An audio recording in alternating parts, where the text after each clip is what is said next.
ಆತ್ಮೀಯ ವಿದ್ಯಾರ್ಥಿಗಳೇ, ಸಮಾಜಶಾಸ್ತ್ರ ತರಗತಿಗೆ ತಮ್ಮನ್ನು ಸ್ವಾಗತ ಕೋರುತ್ತಾ ಹಾಗೂ ವಿಶ್ವ ಪರಿಸರ ದಿನದ ಶುಭಾಶಯಗಳನ್ನು ಕೋರುತ್ತಾ ಇವತ್ತು ಎರಡನೇ ಘಟಕದಲ್ಲಿ ಬರುವಂಥ ಇನ್ನೊಂದು ಪರಿಕಲ್ಪನೆ ಭಾರತದಲ್ಲಿ ತ್ವರಿತ ನಗರೀಕರಣದ ಅಂಶಗಳು ಅಥವಾ ನಾವಿದನ್ನು ತ್ವರಿತ ನಗರೀಕರಣಕ್ಕೆ ಕಾರಣವಾದ ಪ್ರಮುಖ ಅಂಶಗಳು ಕೂಡ ಅಂತ ಓದ್ತೀವಿ. Dear students, welcome to sociology class and also happy world environmental day. We are discussing about the second paper, second unit. Already we discussed the first concept, trends and patterns of urbanization. Second concept, factors of rapid urbanization, also called as the causes for rapid urbanization. ಪ್ರಾಸ್ತಾವಿಕವಾಗಿ ಈ ತ್ವರಿತ ನಗರೀಕರಣಕ್ಕೆ ಸಂಬಂಧಪಟ್ಟ ಹಾಗೆ ಕೆಲವೊಂದು ವಿಷಯಗಳನ್ನು ಚರ್ಚಿಸೋದ್ರೆ, ನಗರೀಕರಣ ಒಂದು ನಿರಂತರ, ವಿಸ್ತೃತ ಮತ್ತು ತ್ವರಿತ ಪ್ರಕ್ರಿಯೆಯಾಗಿದೆ. ಈ ಮೊದಲಿನ ಅವಧಿಯಲ್ಲಿ ನಗರೀಕರಣ ಅಂದರೆ ಏನು ಅಂತ ಹೇಳಿದ್ದೀನಿ. ಅದೊಂದು ನಿರಂತರ ಪ್ರಕ್ರಿಯೆ, ಹಾಗೆ ಅದು ವಿಸ್ತೃತ ರೂಪದಲ್ಲಿ ಏರ್ಪಡುತ್ತದೆ. ಯಾಕೆಂದರೆ ಎಷ್ಟೋ ಗ್ರಾಮಗಳು ಪಟ್ಟಣಗಳು ನಗರಗಳಾಗಿ ವಿಸ್ತೃತಗೊಳ್ಳುವಂಥದ್ದನ್ನು ಆಲ್ರೆಡಿ ತಮಗೆ ಗೊತ್ತಿದೆ. ಅಷ್ಟೇ, ಇದೊಂದು ಸಡನ್ ಆಗಿ ತ್ವರಿತವಾಗಿ ಏರ್ಪಡುವ ಪ್ರಕ್ರಿಯೆಯೂ ಹೌದು. ಕೈಗಾರಿಕಾ ಕ್ರಾಂತಿಯ ನಂತರ ಹೆಚ್ಚು ಕಡಿಮೆ ಜಗತ್ತಿನ ಎಲ್ಲ ರಾಷ್ಟ್ರಗಳು ತನ್ನಮ್ಮ ನಗರಗಳ ಸಂಖ್ಯೆಯಲ್ಲಿ ಹೆಚ್ಚಳಗಳನ್ನು ಕಂಡುಕೊಂಡವು. ಅಂದರೆ ನಂಬರ್ ಆಫ್ ಸಿಟೀಸ್. ಈ ಮೊದಲು ಕೈಗಾರಿಕಾ ಕ್ರಾಂತಿಯ ಆಗುವ ಪೂರ್ವದಲ್ಲಿ ಆ ರಾಷ್ಟ್ರಗಳಲ್ಲಿ ನಗರಗಳ ಸಂಖ್ಯೆ ಕಡಿಮಿತ್ತು. ಆದರೆ ಕೈಗಾರಿಕಾ ಕ್ರಾಂತಿಯ ಪ್ರತಿಫಲವಾಗಿ, ಕೈಗಾರಿಕೆಗಳು ಸ್ಥಾಪಿಸಲ್ಪಟ್ಟಿದ್ದರ ಪ್ರತಿಫಲವಾಗಿ ಜಗತ್ತಿನ ಹೆಚ್ಚು ಕಡಿಮೆ ಎಲ್ಲ ರಾಷ್ಟ್ರಗಳಲ್ಲಿ ಹೊಸ ನಗರಗಳು ಹುಟ್ಟಿಕೊಂಡವು ಅಂತ. ನಗರೀಕರಣಕ್ಕೆ ನಗರದ ಜನಸಂಖ್ಯೆಯಲ್ಲಾದ ಸಹಜ ಅಥವಾ ಸ್ವಾಭಾವಿಕ ಬೆಳವಣಿಗೆ ಒಂದೇ ಕಾರಣವಲ್ಲ. ನಗರಗಳು ನಿರಂತರವಾಗಿ ಬೆಳೆಯೋದಕ್ಕೆ ನಗರ ಪ್ರದೇಶದಲ್ಲಿ ಜನನದರದ ಮೂಲಕ ಸಹಜವಾಗಿ ಆಗುವಂಥ ಬೆಳವಣಿಗೆಯೊಂದೇ ಕಾರಣವಲ್ಲ. ವಲಸೆಯಂತಹ, ಕೈಗಾರಿಕೆಗಳ ಸ್ಥಾಪನೆಯಂತಹ ಎಷ್ಟೋ ಕಾರಣಗಳನ್ನು ಕೂಡ ನಾವಲ್ಲಿ ಕಾಣ್ತೀವಿ. ಹಾಗೆ ನಗರೀಕರಣಕ್ಕೆ ಕಾರಣವಾದ ಉತ್ತೇಜನಕಾರಿಯಾದ ಅಂಶಗಳು ನಿರಂತರವಾಗಿ ಕಾರ್ಯನಿರತವಾಗಿರುತ್ತವೆ. ಈ ರೀತಿ ನಗರೀಕರಣಕ್ಕೆ ಕಾರಣವಾದ ಅಂಶಗಳು ನಿರಂತರವಾಗಿ ಕಾರ್ಯಗತವಾಗಿರುವುದರಿಂದಲೇ ನಗರಗಳು ತೀವ್ರ ಪ್ರಮಾಣದಲ್ಲಿ ಒಂದು ವಿಸ್ತೃತ ರೂಪದಲ್ಲಿ ಬೆಳವಣಿಗೆ ಹೊಂದುತ್ತಿರುವುದನ್ನು ನಾವಿವತ್ತು ಕಾಣ್ತೀವಿ. Dear students, here urbanisation is A continuous, wide and rapid process. In the previous, already we know that urbanization is a continuous process and it also takes place widely. I told some villages developed as a towns converted as a cities converted as a metropolitan cities.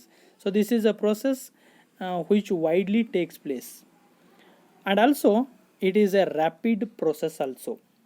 It take place suddenly. It change the nature of the city or nature of the urban community change suddenly.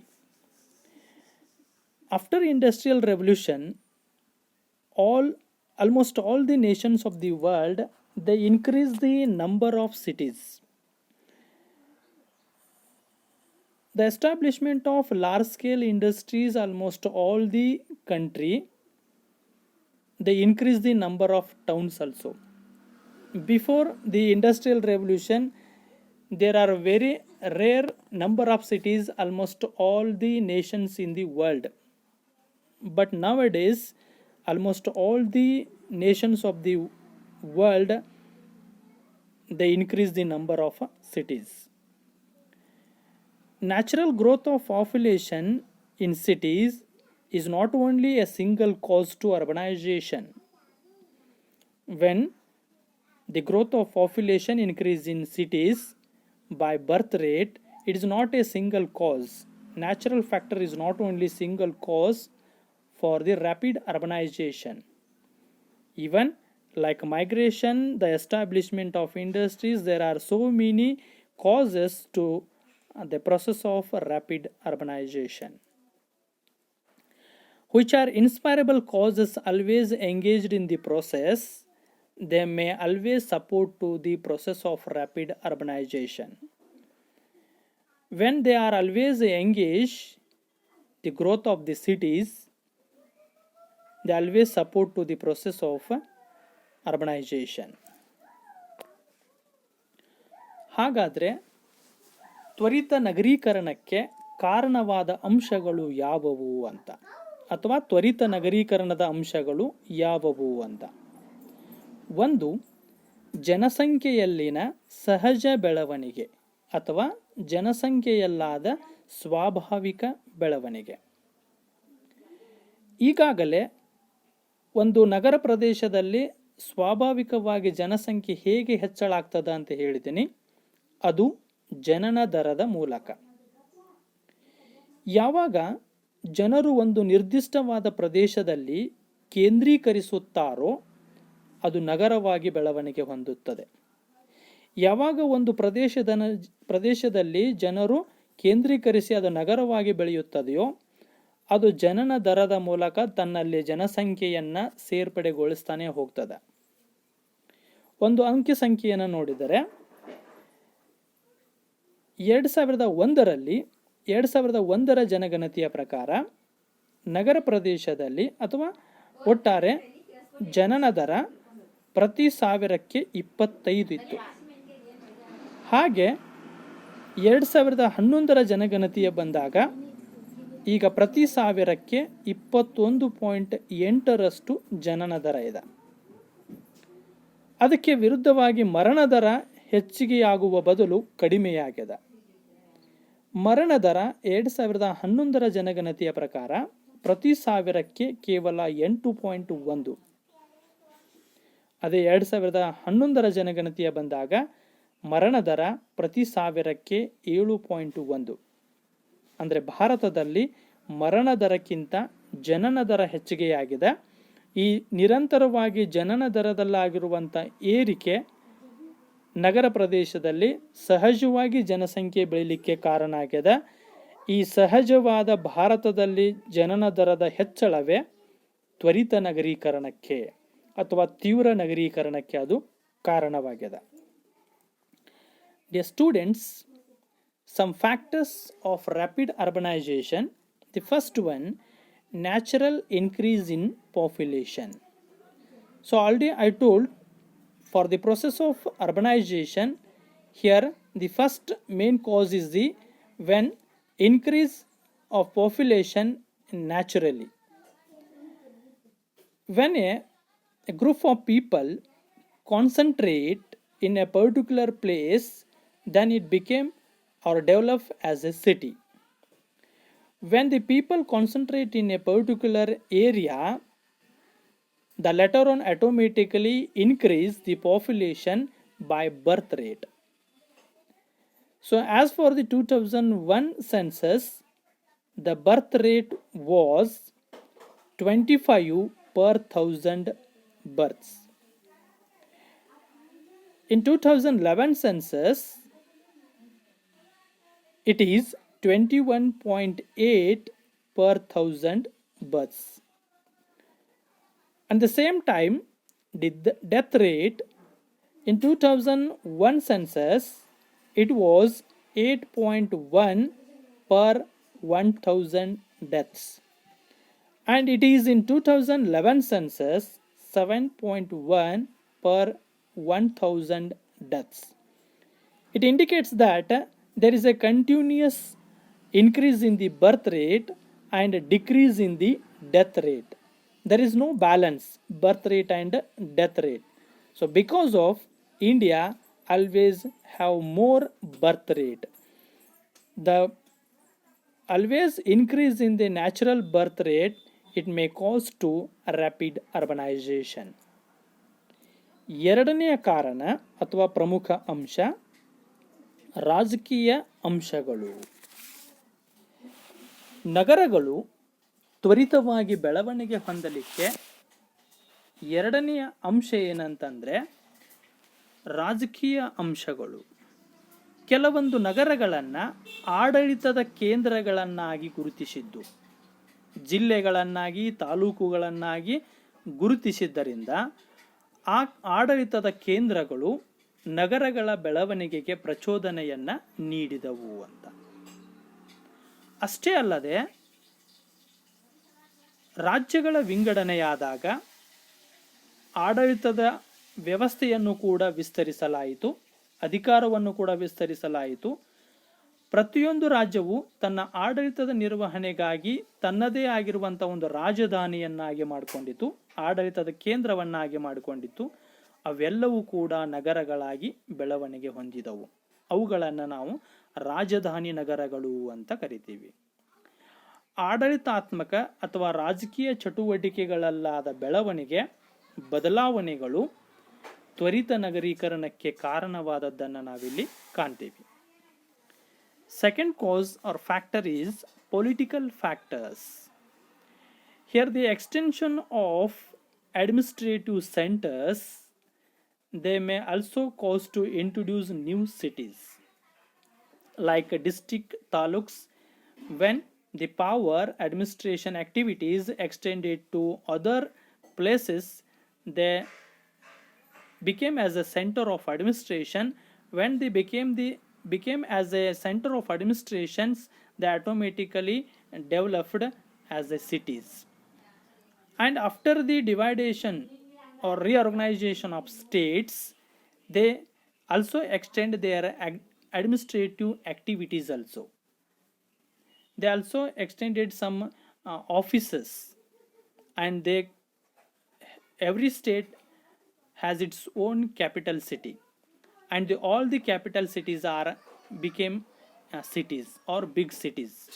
So it means what the changes or extension in administrative activities or a political system, they may also cause to growth of cities and rapid urbanization.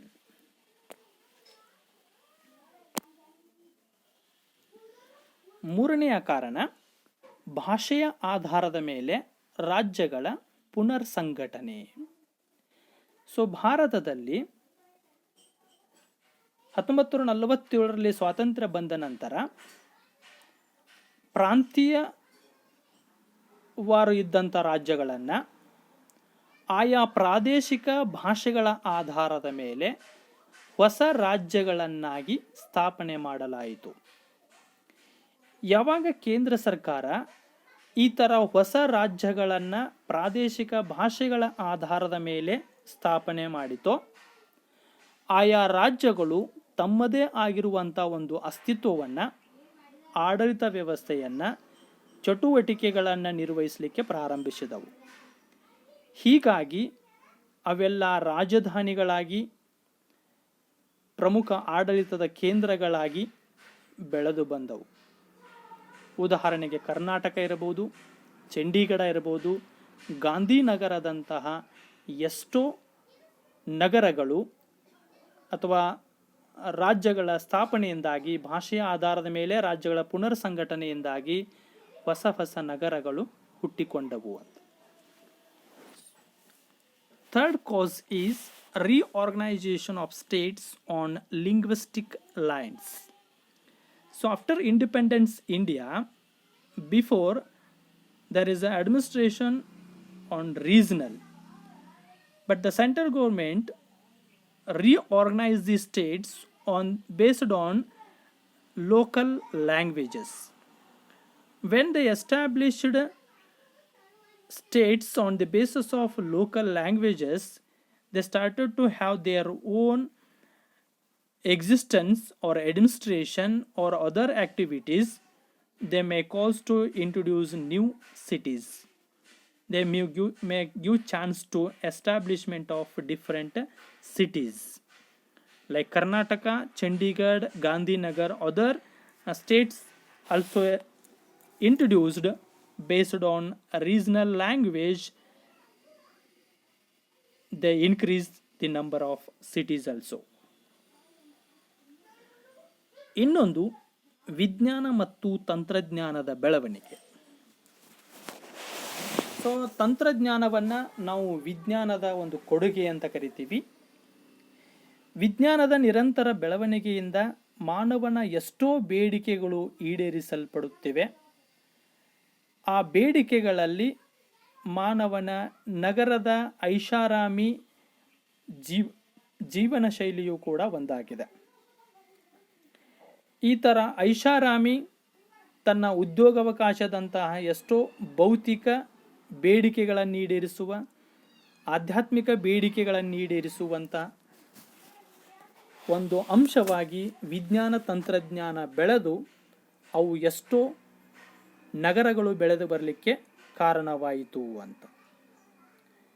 So ಬೆಂಗಳೂರದಂಥವುಗಳು ತಂತ್ರಜ್ಞಾನದ ನಗರಗಳಾಗಿ, ಮೈಸೂರಿನಂತಹ ಸಾಂಸ್ಕೃತಿಕ ನಗರಗಳಾಗಿ ಬೆಳೆದು ಬರುತ್ತಿರುವುದೇ ಈ ವಿಜ್ಞಾನದ ಮತ್ತು ತಂತ್ರಜ್ಞಾನದ ಪ್ರತಿಫಲದಿಂದಾಗಿದೆ. So ಇಲ್ಲಿ ವಿಜ್ಞಾನ ತಂತ್ರಜ್ಞಾನದಲ್ಲಾಗುವಂಥ ತೀವ್ರ ಸ್ವರೂಪದ ಬೆಳವಣಿಗೆಗಳು ಅವು ತ್ವರಿತ ನಗರೀಕರಣದ ಒಂದು ಭಾಗವಾಗುತ್ತವೆ. Another one cause is science and technology. Here, technology is the gift of science, and the continuous growth of development in science, they are fulfilling so many demands of human being.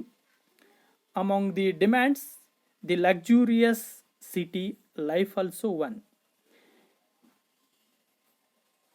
With the help of science and technology, we are constructing or establishing new cities as for our wish. Here Bengaluru, we call it is a technology city. It always gives chance to the growth of city. Science and technology always helps to growth of cities. And when the number of cities increased, they may cause to rapid urbanization. ಇನ್ನೊಂದು ಕೈಗಾರಿಕೆಗಳ ಸ್ಥಾಪನೆ. So ಇಲ್ಲಿ ಕೈಗಾರಿಕೆಗಳು ಕೂಡ ತ್ವರಿತ ನಗರೀಕರಣದ ಒಂದು ಪ್ರಮುಖ ಅಂಶಗಳಾಗಿವೆ. ನೆಹರು ಅವರು ದೊಡ್ಡ ಪ್ರಮಾಣದ ಕೈಗಾರಿಕೆಗಳು ಆಧುನಿಕ ಭಾರತದ ದೇವಾಲಯಗಳಿದ್ದಂತೆ ಅಂತ ಕರೀತಾರೆ.